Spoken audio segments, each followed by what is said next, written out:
Magaan daw. Good morning! Magandang araw, PSU! Ako, si Kyle Sinisan, at ito ang Campus Connect, ang inyong espesyal na ulat. Sa loob ng 3 araw, gaganapin ang ating Campus Festival na may temang Sinag-Manaag. Ngunit higit pa sa magarbong kasiyahan, ito ay sumasalamin din sa isang pamayanang kumikilos at nagtutulungan. Sa ulat na ito, susuriin natin kung paano nagiging isang komunidad ang ating paaralan sa pamamagitan ng obserbasyon, panayam at pagsusuri. Sa ulo ng mga balita. Opening Parade, Art and Esports Competitions at Battle of the Bands tampok sa unang araw ng Campus Fest. Mga mag-aaral at tagapagturo mula sa iba't ibang departamento nagpakita ng gilas sa iba't ibang patimpalak sa ikalawang araw ng Campus Fest. At ang pinakaabang ng lahat, ang Students' Night, inilunsad sa ikatlo at huling araw ng Campus Festival. Masigla, makulay at masinag, ganyan ilarawan ng Day 1 ng Campus Festival 2026 dito sa PSU, kung saan mas nagniningning ang bawat PSUnians. Handa na ba kayo sa araw ng puno ng sigla, kasiyahan at iba pa? Tara, halina't alamin natin kay Jetro kung ano ang mga kaganapan sa unang araw o ang mukhang liwayway. Maraming salamat, Kyle. Bagaman hindi pa opisyal na nararating ang kasukdulan ng pagdiriwang, naging abala ng campus sa iba't ibang aktibidad na nagsilbing pundasyon sa okasyon. Sa pamamagitan ng opening parade at programa, malino na pinakita ang pagkakaisa at sama-samang diwa ng iba't ibang organisasyon at kurso sa loob ng campus, kung saan bawat grupo ay nagbahagi ng kanilang identidad bilang bahagi ng mas malawak na komunidad. Samantala, sa mga gawain tulad ng banner at costume making, higit na nahubog ang kolaborasyon, disiplina at pagkamalikain ng mga estudyante sa pamamagitan ng pagsasama-sama ng kanilang mga ideya upang makabuo ng makabuluhang output. At sinundan ito ng hiyaw sa araw o bench yelling competition. Dagdag pa rito ang mga kompetisyon na alaminit o crispy na tagisan ng talento. At sa tanghali naman ay ang inaabangang Battle of the Bands o kislap kuni na nagsilbing entablado para maipakita ang iba't ibang talento mula sa talino at estratehiya hanggang sa husay sa musika at instrumento, habang pinapalalim din ang pakikipag-ugnayan at samahan sa loob ng komunidad ng paaralan. Upang mas maunawa ng karanasan ng mga kalahok, nakausap namin ang ilang miyembro ng komunidad ng PSC. Kaya it's so exciting in a way na nakikita ko mga students na nag-very participative nilang mga departamento to represent it, no? And seeing those students in different category makes me realize that here in Planeta, no, students are very active when it comes to such extracurricular activities. Batay sa mga naging karanasan sa unang araw, ipinapakita ng mga simpleng aktibidad na nagiging makabuluhan ito dahil sa pamamagitan ng pakikilahok at kooperasyon ng mga mag-aaral. Maraming salamat, Jetro! Sa ikalawang araw naman ay mas lalong sumigla ang partisipasyon ng mga mag-aaral ng naturang campus. Sa araw na ito, halina't tunghayan natin kung anong kaganapan sa pangalawang araw o mas tinawag na dapit hapon at takip silim. Narito ang ulat ni Rochelle para sa araw na ito. Yes, Kyle. Sa ikalawang araw, iba't ibang aktibidad ang nagbigay buhay sa campus na nagpalakas ng ugnayan ng mga kalahok. Nagsimula ang araw na ito sa aktibidad na Amazing Race na kung saan bawat departamento ay may kanya-kanyang pambato na grupo, at Cookfest na kung saan ay nagtaguyod ng pagtutulungan, mabilis na pagdedesisyon at maayos na koordinasyon ng bawat kalahok na grupo, habang ipinakita rin ang kanilang kakayahang mag-adapt sa iba't ibang hamon sa bawat estasyon at gawain. Samantala, ang Rubik's Rush, Scrabble at Esports Finals ay nagbigay diin sa husay sa pag-isip, estratehiya at kompetisyon ng mga estudyante. Ang bawat departamento naman ay may kanya-kanyang SDG booth kung saan naipakilala ang layunin at advokasya ng bawat samahan sa mas malawak na komunidad ng paaralan. Ang nasa po sa amin na SDGs, yung SDG 3, which is yung health and well-being.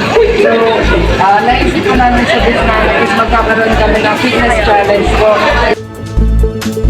Sa tanghali naman, ginanap ang Cortina Couture at bandang alas 6 ng hapon ay ginanap ang Lighting of the Banner at ang Limnara na kung saan nagsindi ang mga estudyante ng kandila para sa kanilang hiling at pangarap. Sa kabuuan, ang mga aktibidad na ito ay hindi lamang nagbigay aliw kundi nagpalalim din ng ugnayan sa pagitan ng mga mag-aaral at iba't ibang organisasyon. Batay sa mga naging pahayag ng mga nakapanayam, napansin-pansin ang positibong pagtanggap at masikat mahiwagasig na pakikilahok ng mga estudyante sa mga aktibidad na lalo pang nagpatibay ng diwa ng pagkakaisa at samahan sa buong selebrasyon. Ako si Rochelle Quiniano, nagbabalita. Back to you, Kyle. Salamat, Rochelle! Sa huling araw naman, masasaksihan natin ang pagtatapos ng naturang selebrasyon sa pamamagitan ng iba't ibang pagtatanghal ng mga kilalang tao o grupo at ng nanalong banda sa ginanap na Battle of the Bands sa unang araw ng festival. Narito ang ulat ni Trisha Carino para sa ikatlong araw o pinamagatang Hating Gabi. Trisha? Ito na nga, Kyle, ang pinaka-inaabangan ng masa.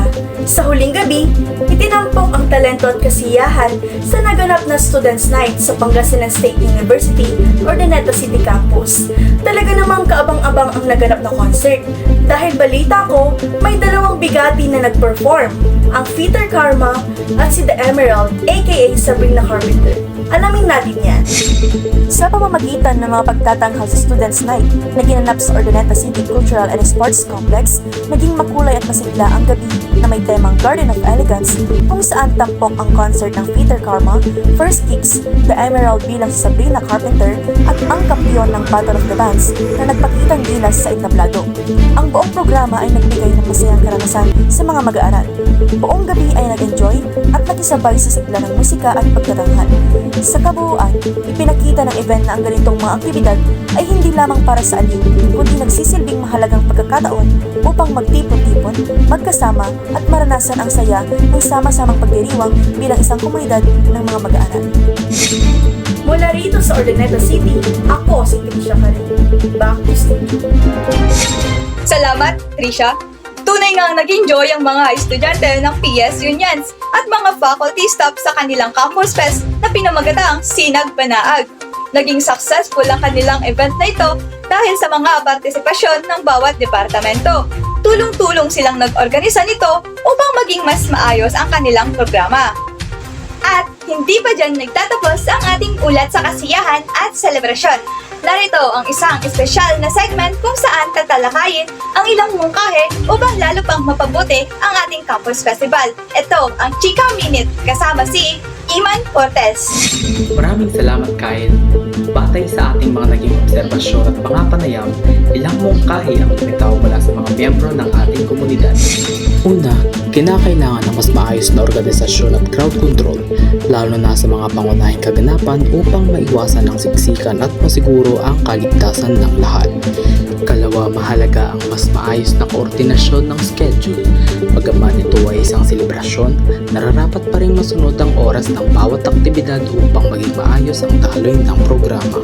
At ikatatlo, hinihikayat ang mas aktibong pakikilahok ng mga estudyante, hindi lamang bilang manonood kundi bilang bahagi mismo ng selebrasyon upang higit na maramdaman ang diwa ng komunidad.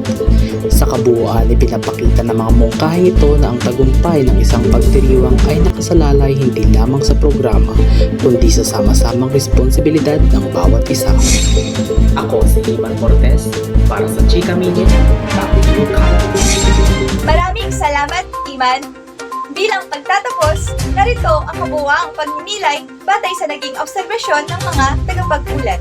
Sa kabuuan, ipinapakita ng Campus Festival na isa itong komunidad.